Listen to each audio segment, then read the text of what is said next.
Welcome back, horror fans, cinephiles, and Giallo enthusiasts. This is Tanner Leeser, your host for all things Giallo and Giallo adjacent here on The King and Giallo, and it's time to continue these unscripted talking head movie reviews. This is for the second of 4 films in the Vinegar Syndrome Ténèbres Françaises. These are 4 French thrillers. As I'd said with the first one, which was Who? These are not necessarily French Giallo films or me saying they are French Giallo films, although this did come up in terms of like, hey, you might be interested in this. And to be brief with Who, I said that this did feel like a Umberto Lenzi proto-Giallo film, like a Carol Baker, Umberto Lenzi movie from the 60s. It really did. With this next one, which is La Nuit Dio, so excuse me for the French pronunciations, that is Golden Night. This one I really enjoyed as well. So far I would say this box set is like at least half of them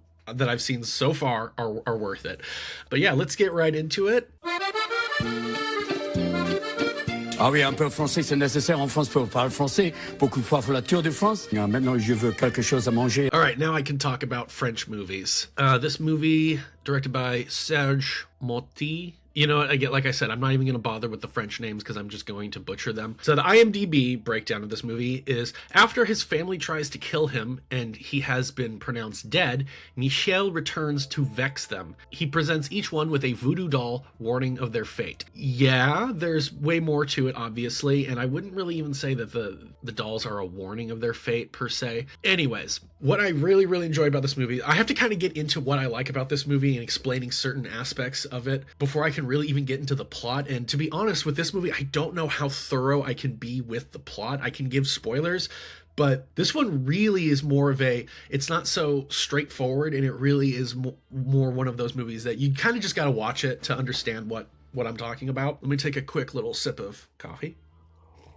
So the movie opens with Klaus Kinski, and he's in one of the great locations in this movie, which is, it looks like it's an underground casino. And by that, I don't mean like underground, like subterranean. I mean like this is kind of looks like a hush-hush sort of place. But all of the betting tables, roulette tables, blackjack tables, all of these betting areas are in a drained community pool. So that is so awesome. Like, he comes down into this, you know, it's like they're 6, 8, 10 feet underground in this drained pool, and he's screaming out for this guy whose name is Golden Night, who I believe is the operator of this establishment. He's just like, I'm back, I'm not dead. He's screaming out, basically saying he's going to be getting his vengeance. And that kind of leads into the first thing I'm going to say about this movie, which is, it really is not feeding you a whole lot of information. Like a really well-written movie, it is counting on you to be paying attention and to be picking up these little details. And one thing that the movie will do really well is it'll bop back and forth between what's happening now and a flashback. And there's hardly any indicator that what you're seeing is a flashback. It's not like, oh, it's in black and white, or there's like a sound cue and a little bit of a whoo, and all of a sudden we're in a flashback. It'll go from like someone walking somewhere looking and that you seeing their reaction shot, and then it going to like flashback. No indication. And I did run this movie twice, and the second time I picked up on more of like, oh, that was a flashback. Okay. Because all of the flashbacks are where you're mostly getting the information in terms of what happened. Who is Michel? Why did his family try to, you know, kill him off and have him pronounced to the world that he's dead? What did he do or not do? And another aspect about that I thought was really clever for this movie was, it doesn't really confirm a lot of things. Now, some things you could say are more confirmed than others, but there's a handful of stuff in this movie that is like, so for example, Michel apparently killed an 11-year-old girl or a 12-year-old girl. But then it's like, oh, he didn't. So like, these people say he did. This person says he didn't. He says himself he didn't. But then it looks like maybe he did based on the way the movie is presenting stuff. And then another aspect is like, this little girl who he eventually kidnaps like a third of the way through the movie, he claims is his own daughter. And someone even confirms that it's his daughter, but then someone else denies it. So there's a lot of these things I think even though they're kind of, you're getting a mixed bag of information, it feels like the movie is leaning more towards one. Like, it did feel like, actually, in terms of if he did kill the little girl or not, I don't know. I really don't know.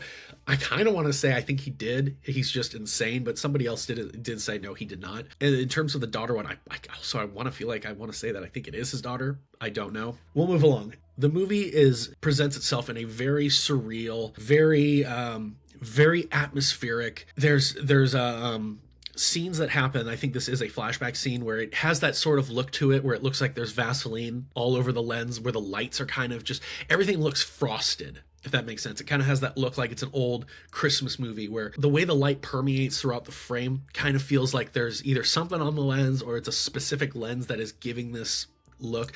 There's got to be a technical term for it, but I think like most people just say, oh, Vaseline on the lens, or I would say, oh, it looks just kind of like it's a frosty glass. There's stuff like that. It's very, not to reiterate again, but it is very atmospheric. The editing, there's an aspect where they walk past this, they walk into this like doll shop, and one of them is very clearly a person pretending to be a doll, but I don't think that is meant to be taken literally. They walk past this doll and you could tell that it's a person because they can't stay still. And eventually, like, the eyes move. And nothing happens out of that. It's not like, oh, it was someone who's trapped as a doll. It is someone who's undercover. It's just some weird, creepy thing that the movie does. And so the movie is not afraid to just be a little outlandish and do some odd things.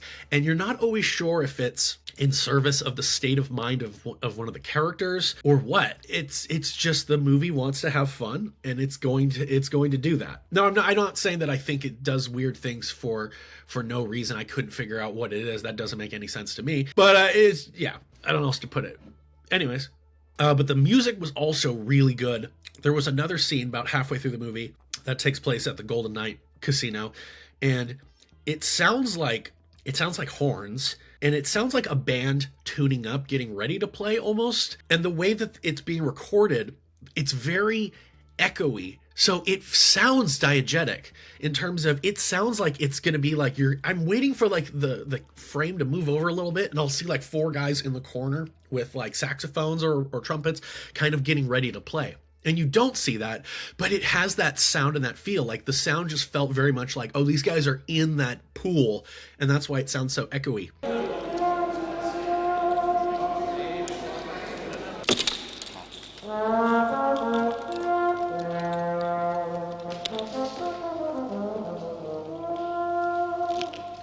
It'll go to a different location, and again, the sound is very, it can be creepy. I hate to use this word a lot, but it did feel diegetic. It did feel like this was actually occurring in the space, but there was never really evidence to show, oh, look, there is a band there, or there is a radio playing this. I say all that to say that the sound was really, really good, way more memorable than some other movies. It had its own personality. The visuals in this movie were outstanding. The directing was pretty damn good, I guess. The editing was good. The writing was really, really good. And the acting was really, really good. Like, I could see people thinking this movie was a little boring, or it didn't really give it. It's not as straightforward as an American movie might be, per se. It is very much a little bit of a crime thriller mixed with a psychological thriller. Some people have said it's a little bit of a film noir. It's like, sure. Yeah. I mean, I haven't seen as many noir films. It's funny how people are going to get mad if I say noir versus noir, which is like, noir is not, fuck it, whatever. You guys want to call me a pretentious or whatever. It's a fucking French word, and this is a fucking French film. They literally say a Black Panther, black, and they're like, noir? Noir. But yeah. So through the course of this movie, and plot-wise, back to the plot, Klaus Kinski he's terrorizing it's a number of people. This guy who ran this casino, where he used to frequent and lose all of his money. His brother, I think his brother's wife, the commissioner Pidoux, he terrorizes his brother Henri. Henri's wife is Véronique. And then I think he terrorizes also his father, Charles Fournier. I want to say that's about it. The names aren't really sticking with me. Like I said, it's French, even though they're very common names. So he's sending all these people these really ugly dolls, and they're really, really good looking in terms of they're just super creepy. He'll have little notes like warnings, like "I'm back, I'm coming for you" sort of thing. While this is happening, the commissioner is going to talk to these people, and then like I said, through the course of him talking with them, all of a sudden it'll cut to a flashback. And there won't be like a clear indicator that this is now a flashback, other than you really got to be paying attention. Like, oh, whoa, all of a sudden we're at a wake. Oh, whoa, all of a sudden we're here. What? Okay, that's what's going on. But you find out that the family decided to get rid of him because, gambling debts were one thing, and I guess he was a liability. It's also not very clear on who this family is, what they do. I think the brother was quick to get rid of him so he could take over the family business. But anyways, they get him like put away, and I think there was something, they keep mentioning something about a little girl who got killed, and they basically just pronounced him dead. And like the commissioner saw he was presented with a body, and he lied to say, oh yeah, that's him. And then they have a funeral, and it's like, it's official, he's dead, Michel is dead. But he went to Africa, and then I think while he was in Africa, this guy was supposed to track him down and murder him, and the guy ended up not doing that. And he found out that his family had him basically killed off and pronounced to the world that he was dead. He came back to prove to them, no, I'm not dead. You can't get away with this. That's basically that. And he tracks down his niece. I believe it's his niece. Also, he's been having an affair with, like, I think his brother's wife and the commissioner's wife, and there's some evidence that when he got arrested or he got sent away or whatever it is, the commissioner's wife, who was in love with him, she burnt down this warehouse, and the commissioner made a deal with the father, Michel's father, who was the owner of this company, to like, we'll make sure that she doesn't get charged with this crime, even though she very clearly committed arson. We'll put it on him. It's this whole thing. But you see that the commissioner is, even though he seems like a really nice guy and a really good cop, like really good detective, he is basically working for Charles. What's his name? Charles Fournier. He's basically working. He's in their pocket. And that was another thing that was really cool about this movie, is the characters were very, they weren't really like good guys and bad guys. Like you sympathize with Klaus Kinski, even though he's really clearly like a bad dude, but you're like, well, I mean, these people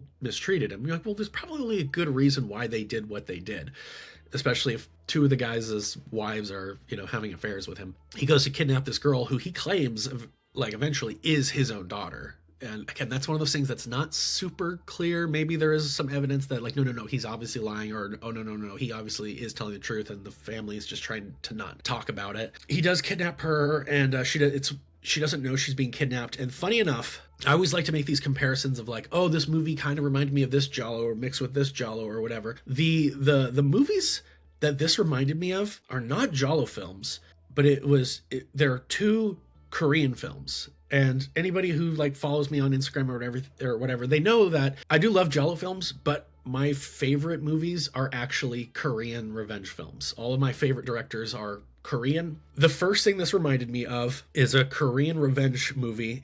I honestly think it's my favorite gangster film. It's called A Bittersweet Life by Ji-woon Kim, who has done a lot of Korean movies. You might know him.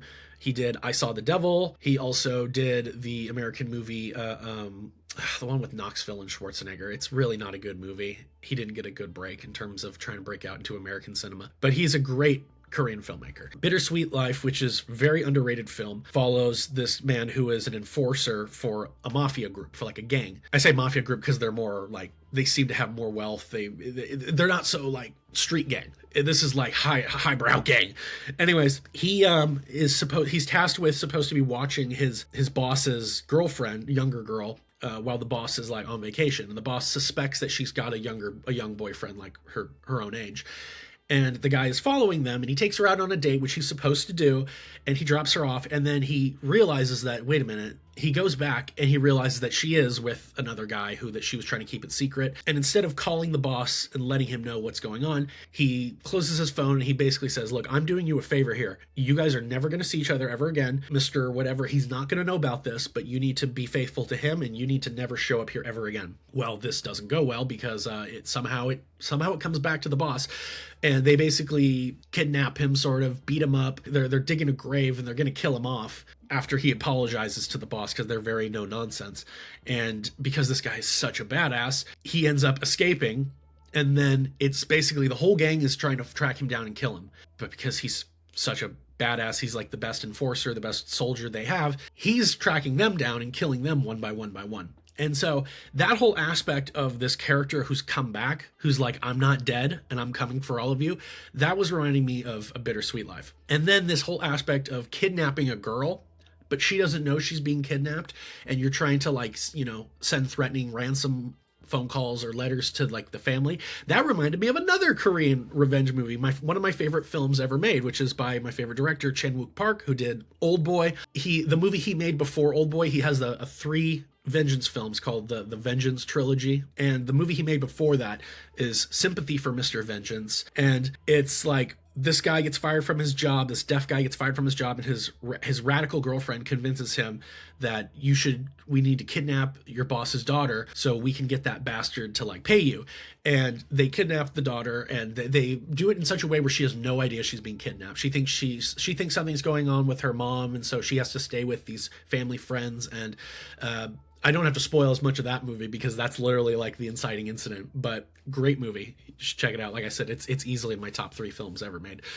But so that aspect was reminding me of it. And then funny enough, when we get to the end of this movie, there is a final confrontation in the Golden Knight casino, and spoiler alert, Klaus Kinski gets gunned down by the commissioner. And the way his body is laying dead in the pool as the camera has this overhead shot is so close to this shot from A Bittersweet Life, where he comes back to this other gangster and he kills this guy, and then it's like a shot, like a spinning shot over this guy's body in an ice rink as he's bleeding out. I'm like, after watching this movie, I was questioning. I was like, did Ji-woon Kim watch this movie and take a lot of inspiration? And it would not surprise me. It would not surprise me. What is just most startling about it is I had not heard of this movie until this box set, but I mean, I don't really know a whole lot of French films, but it would not surprise me if this guy, who is a filmmaker, probably has a, more vast knowledge of foreign films, especially French films. It would not surprise me if he knew about the movie and he had seen it.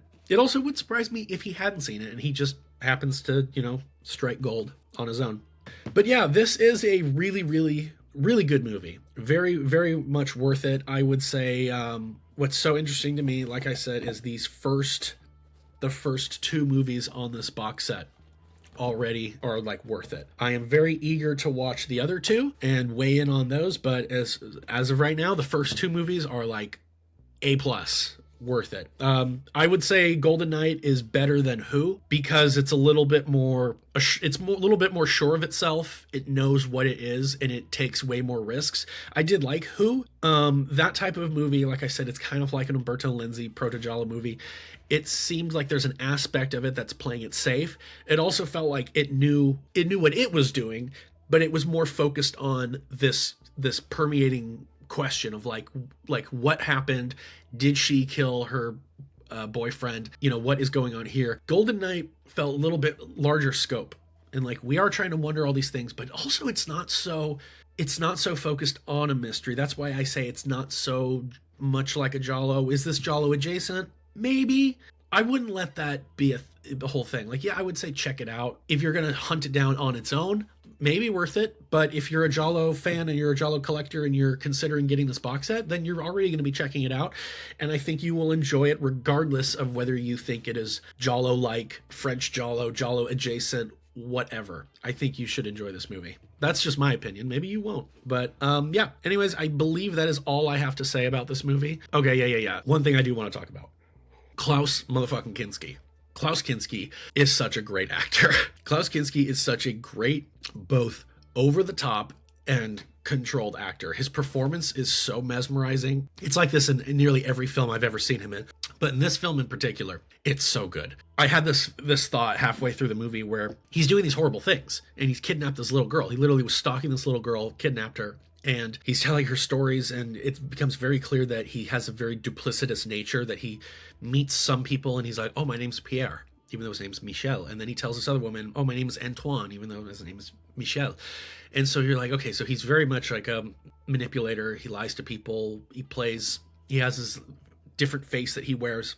And what's so interesting about it in terms of Klaus Kinski is so good at playing a menacing, horrible person, but still making him very likable. And he's one of those, how he can do a performance is like, I love this guy. And I'm not talking about Klaus Kinski, I'm talking about like whatever character he's playing. It's like, oh, I love this guy. He's easily the most interesting person in the movie. And I know he's probably bad. He's a bad dog and needs to get put down. But I enjoy watching him. And I kind of want him to succeed. He's really good at doing that, at bringing this likability and this humanity to like terrible characters. And he's done this before in other films. And it's just so interesting. And then it's also kind of scary because if you dig a little into Klaus Kinski's personal life, he did some horrible things. And I'm not going to talk about it here. You can look it up yourself, but the guy did some horrible things like within his own family. He was a horrible person to work with on sets. He was abusive. Like I said, this is not the time or place to talk about it. Just know that it's out there. Now, that's not to say, again, there's a lot of people who are very, very likable, but they did horrible things in their life. Another person who comes to mind, this is maybe not an apt comparison, is wrestler Chris Benoit. People loved Chris Benoit, and when they find out what he did, it's like, ooh, gosh, it's so hard to separate the person from the crimes, from the work they did. So Klaus Kinski is kind of like that. I do enjoy him as an actor. I do think he's a very good actor. It's just something you also kind of have to know is that he also is just he did some horrible things in real life. Okay, now that that's clear. But yes, his character in this movie, very, very likable. I mean, he's a bad guy. It's just the performance is so mesmerizing that he just feels like he's the most real. And his performance is both over the top, but it also is just very fitting. Yeah, the dude is so creepy. And like a lot of the scenes he's being menacing with children and menacing with women. And it's honestly, it's frightening. It's really frightening, especially when you know a lot about this guy and like how he was as an actor. It's just like, God, that's got to be scary acting with this guy he's bringing in a lot of reality into his performance. A lot of, he doesn't seem like he is like manufacturing his performance, what he's doing. It seems like he's one of those actors who knows how to bring the truth out. And yeah, but regardless, great film. Great film. I did not expect I was going to enjoy that movie as much as I did. But yeah, you know, this is kind of is a statement on French directors. French filmmakers can be so outlandish, so bizarre, but they just kind of know how to make movies. I don't know. It's so weird. I've only seen like a handful of, maybe like less than a dozen French films, but I can't say I've ever watched a French film and been like, well, that was shit. If anything, it's just like, well, I guess I just didn't get that one. Anyways, so yeah, I recommend this movie, and beyond that, please let me know what your thoughts are on Golden Knight. If you've seen it, if you're curious to see it. Beyond that, leave any questions, comments, curiosities, or concerns, and I will respond to you. We will go from there, and beyond that, I look forward to seeing y'all again when I talk about the third movie, what that is translated to, but it looks like The Cousins, but I'm not sure about that. But anyways, thank you for watching, folks, and I hope you enjoyed this video, and we will pick it up next time. This is Tanner Leeser for The King and Giallo, and if nothing else, I will see you next time. Thank you for watching.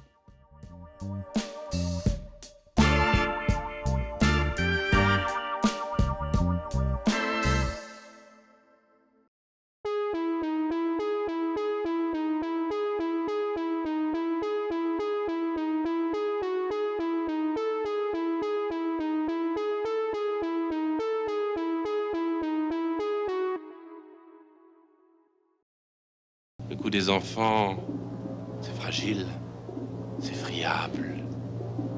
Ça craque. Arrête!